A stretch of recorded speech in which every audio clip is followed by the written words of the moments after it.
Tonight. Just a few weeks ago, Governor Andrew Cuomo was asked about the possibility of legalizing gambling in New York State beyond the Indian-owned casinos. And his comments, while not a full-blown endorsement of the idea, did spur the debate over whether the state should indeed allow full-blown casinos at several places where gambling is already legal. Now, today the state Senate held a public hearing on the idea. My next guest was one of the many people in attendance. He is Utica area Senator Joe Griffo. Senator, thanks for your time. It's a pleasure, Liz. How you doing? I am well. Thanks for joining us. So could you give us a little bit of an overview on these hearings? Are they accomplishing things? Are you learning something new? Oh, absolutely. I think this is a subject that's worthy of consideration and examination. And with the governor publicly talking about the issue now, too, this allowed an opportunity for the committee to go across the state. And I want to thank Chairman Bonasek for taking the initiative to go out to invite people to give testimony so that we could get a better indication, not only additional information, but how people feel about the issue, too. So I think we've been in Western New York, now in the Capital District. The committee will continue on Long Island later in the week. This is a great opportunity to facilitate that conversation, to learn something, but also to interact with various segments of the population and the industry. Now, this is obviously a controversial topic. The governor hasn't actually endorsed the idea of having casinos at racetracks, or really the issue is non-Indian-owned casinos and operated, right? I mean, but the possibility here is that all sorts of things are under the consideration by the administration. Do you have any insight or information about what they are thinking of doing?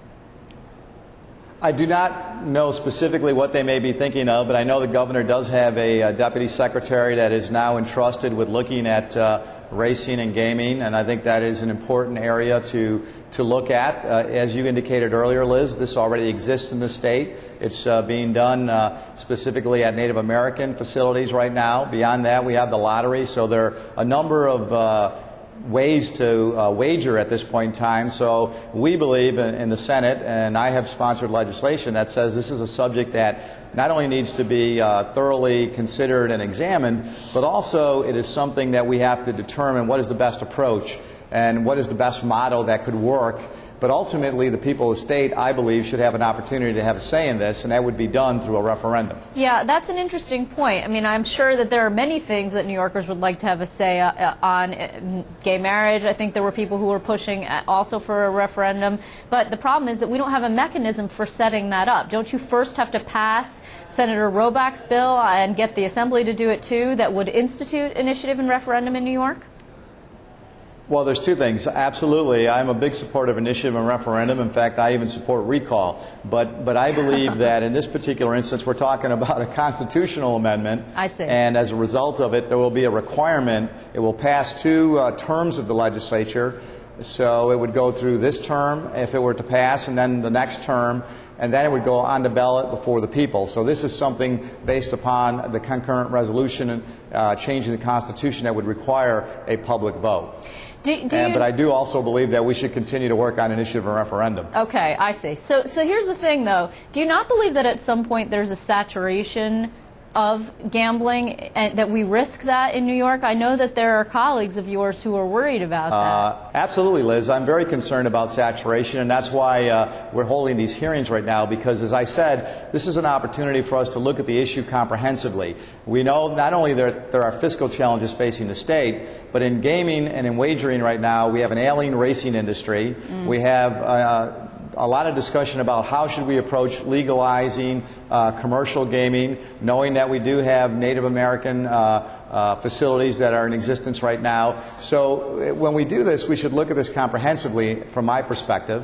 We should also ensure that we're not overexposing the state to this, and we have to look at even the states around us that are all now getting involved in some form of gaming. So this has to be done, as I said earlier, thoroughly, and if we're going to do it, you do it right.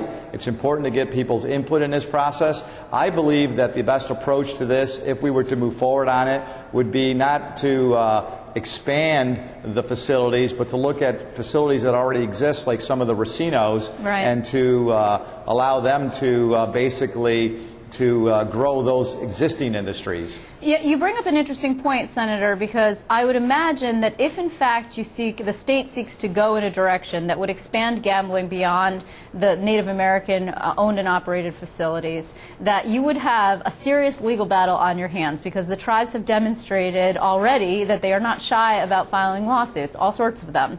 So the question is, why not focus on fixing the industry, which, as you note, is quite ailing? I mean, NYRA's got a lot of problems. Why not fix what's already broken before you move into something that's larger?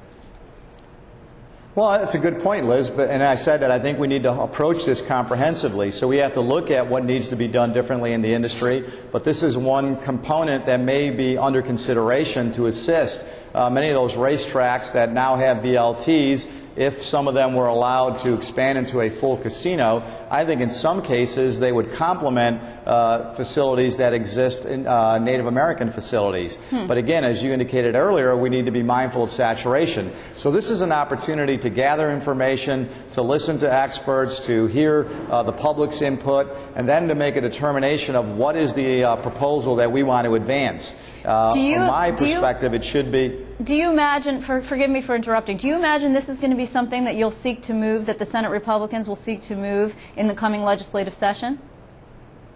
I am hopeful that this is a subject that we will take up and that we will be able to bring forward for consideration in the next legislative session, particularly if we're going to look at this seriously, depending on what the governor decides ultimately and the Assembly's position.